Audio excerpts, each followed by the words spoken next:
He'll be too busy getting thrown out of office.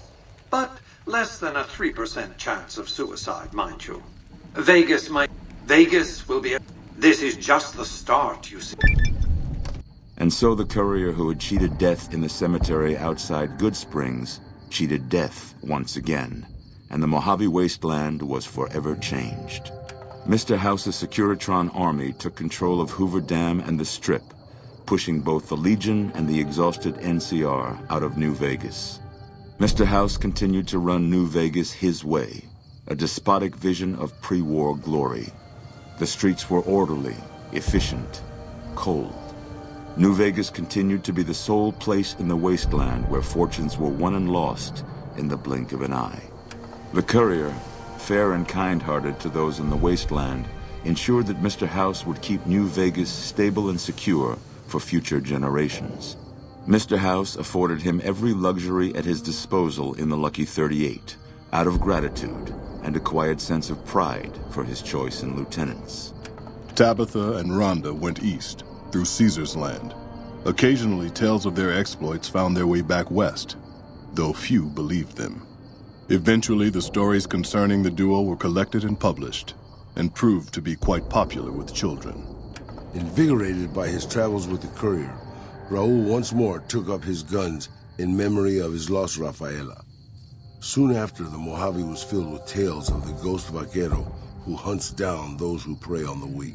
Mr. House showed little interest on the boomers, who eventually began venturing out to Nellis to meet and trade with travelers.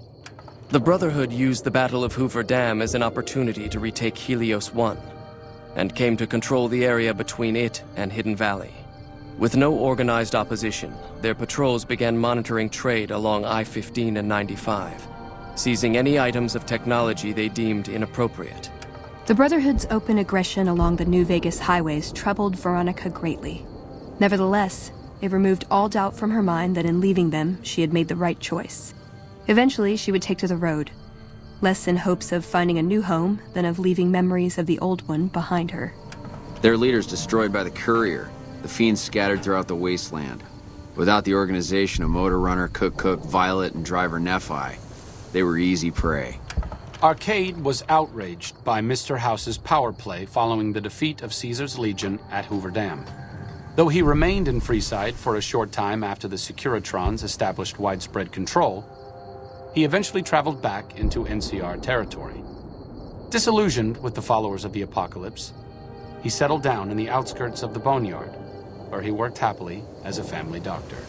After Mr. House gained control of New Vegas, he sent a Securitron to Goodsprings as a token of appreciation for helping the courier. Victor was a mixed blessing, however, as he continually monitored the town for Mr. House. Cass lived to see Hoover Dam in its old world glory, humming with power the likes of which the Mojave had never seen. Vegas burned brighter than ever. Securitrons filled the streets, and Cass's heart skipped, just a little. Her last words were to the dam, and to herself. We were going full speed ahead, but facing backwards the whole time. During the Battle of Hoover Dam, the Great Khans quickly evacuated Red Rock Canyon and headed north and east into the plains of Wyoming. There, they reconnected with the followers of the apocalypse and rebuilt their strength.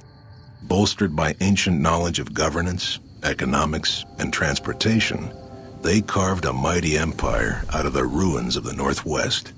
Thanks to the courier and Lily, a cure for the Nightkin's schizophrenia was found shortly after Dr. Henry's experiment concluded. Nightkin and other super mutants in the wasteland flocked to Jacobstown, and the town became known as a haven where a mutant could find peace. Lily continued to take her medicine at half doses, and although she remembered her grandchildren, her mind remained muddled and confused. Eventually, she parted ways with the courier and traveled west, seeking the remnants of her past. Flush with his victory, Mr. House sent Securitrons into Freeside, thinking to increase his control over the area. When fighting broke out, the Kings fought valiantly, but were no match for the armored killing machines, and were wiped out to the last man. After Ray's brain was transplanted into Rex's cybernetic body, it took Rex some time to adjust to the old scrapyard dog's memories. Eventually, Rex's mind settled peacefully, melding his own memories with that of long travels with old Lady Gibson.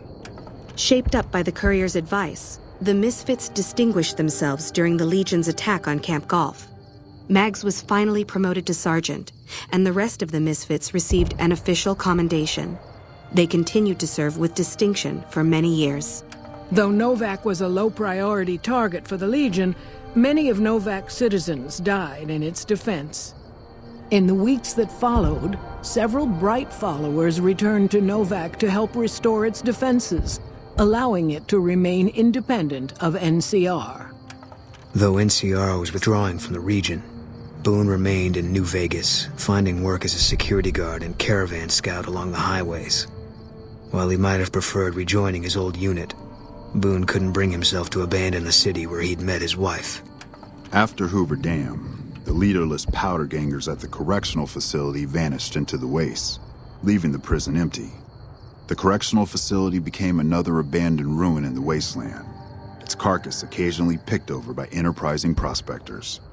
After the majority of the Vault 19 powder gangers joined the Great Khans, the weaker members scattered throughout the Mojave Wasteland. Though a few managed to erase their past, most never survived the journey. After Hoover Dam, Sheriff Myers runs Primm with his own style of frontier justice. He deals with most folks fairly, but now and then someone winds up dead with little to no evidence against them.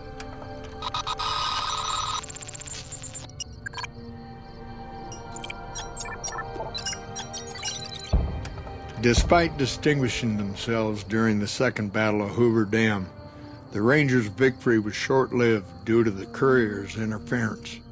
Chief Hanlon personally directed the evacuation of the Rangers to Mojave Outpost as they fell back into NCR territory.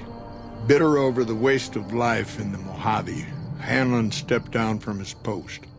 After a campaign in which he denounced Oliver's and Kimball's hawkish, imperialist ways, Hanlon was elected as the Senator of Reading.